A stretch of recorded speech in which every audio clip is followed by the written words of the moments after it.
give me 1 second to get set up here.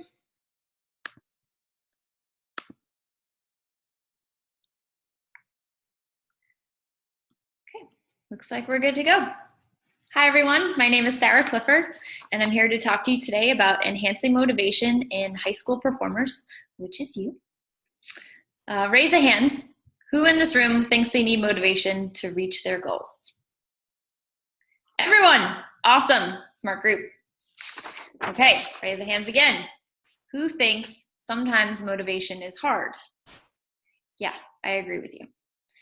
But who thinks reaching goals is worth it? Yes, so worth it, right? So just like I mentioned, sometimes finding the motivation day in, day out to reach our goals can be hard.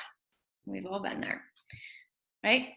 Those days you just think, man, why am I doing this?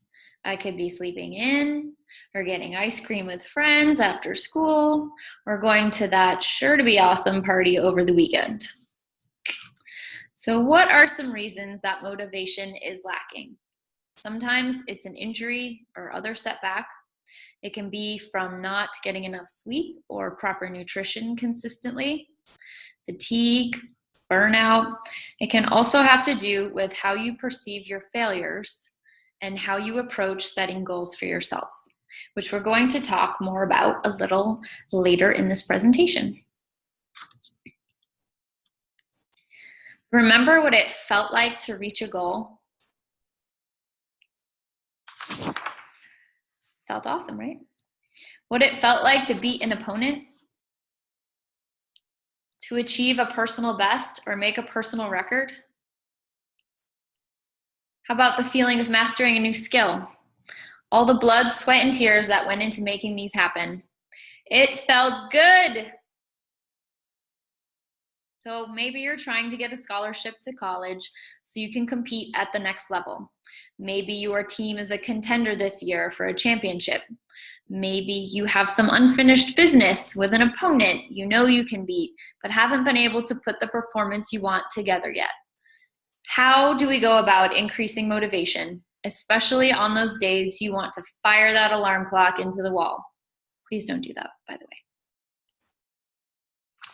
So Bobby Knight, one of the winningest NCAA Division I basketball coaches of all time, who coached Coach K of Duke, my alma mater, and the Indiana Hoosiers from 1971 to 2000, once said, "The key is not the will to win. Everybody has that. It is the will to prepare to win that is important."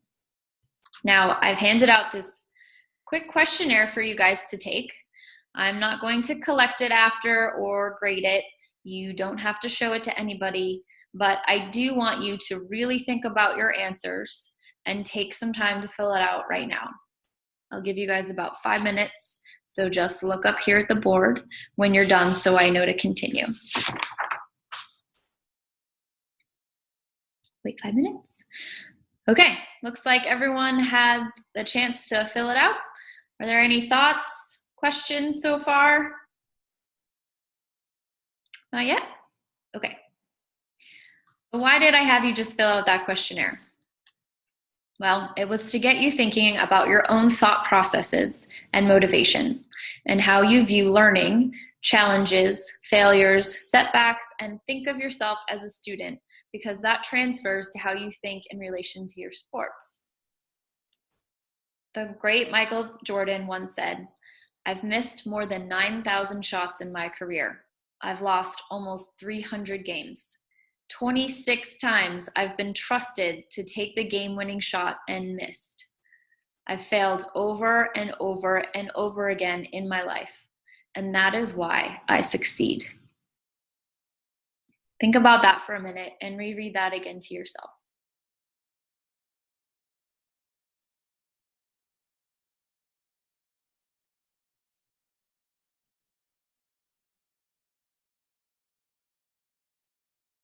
Okay.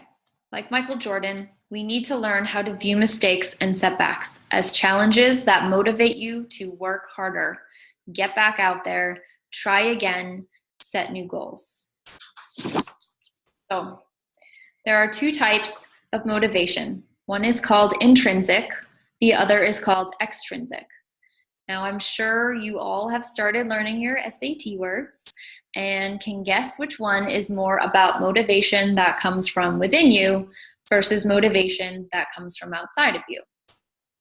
Intrinsic motivation is characterized by task-oriented goals, meaning you define success by learning new skills and achieving personal goals. Failures motivate you to try harder. Extrinsic motivation, on the other hand, is characterized by ego-oriented goals, meaning you are rewards-driven and you see failure as a personal blow to your self-confidence, and you will even avoid competition if you do not think you will win. So, show of hands, which type of athlete, intrinsically motivated or extrinsically motivated, will have a longer, more satisfying, and successful career in the long run? Who thinks intrinsically? Awesome! You all raised your hands. You should all feel good about yourselves for learning something already today. Okay, here's this Wheel of Fortune. No, I'm just kidding. Well, it kind of is.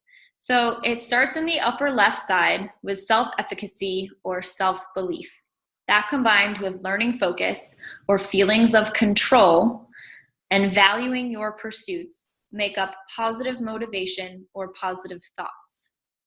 Then we go to the upper right, also a green zone, where positive engagement in the activity or positive behaviors are made up of persistence, planning, and goal setting, and task management for working towards your goals. Then we go to the bottom right, where there's a shift in color to an area of negative motivation or negative thoughts, where there is a decline in adaptive motivation and engagement in the forms of anxiety, failure avoidance, and feeling a lack of control. Further decline in motivation and engagement happens when we cross over into the red zone on the bottom left of negative behaviors with self-sabotage and disengagement from the activity. So basically, it is all the pieces that go into being a successful versus a non-successful athlete and how they feed into each other and can be rectified. So it's okay if you think you are sitting in the yellow or the red zone right now, you can get out of it. Now, I don't want to get too technical on you guys, but there is something you should know about, and it's the self-determination theory developed by these two psychologists, DC and Ryan, in 2000. So what they found was that self-determined individuals see themselves as in control of their circumstances. They are more intrinsically motivated than extrinsically. They have mastery learning skills, which means it is important for them to master a skill for the fulfillment of learning it. They also see setbacks as a natural part of the learning process. And self-determined individuals value challenges as opportunities for personal growth. So what are some ways that you can start to be more motivated today and more self-determined? I love this quote by Mia Hamm that says, "Somewhere behind the athlete you've become and the hours of practice and the coaches who have pushed you is a little girl or boy who fell in love with the game and never looked back. Play for her or him." I recommend keeping a journal of all of your proudest moments, whether it was accomplishing a small or a big goal, or even persisting through a particularly difficult workout, a time you overcame a fear, or pushed yourself to a new level. Write about what it felt like leading up to the event, during it, and what you felt like after. Keep adding to this journal of best moments and look back through it when you need motivation. See how far you've come. Remember the feeling of accomplishing your goals and the enjoyment you got out of doing your sport. Then think about some new goals, short and long term, that you want to achieve, and write these in your journal as well. Next, you can practice visualizing yourself achieving these goals. Visualization is a technique that many successful athletes use to help them internalize the feelings of what it's like to perform at their best and envision themselves accomplishing their goals. Here is a quote by Olympic gold medalist swimmer Megan Kwan, who said, "I have been visualizing myself every night for the past 4 years, standing on the podium, having the gold placed around my neck."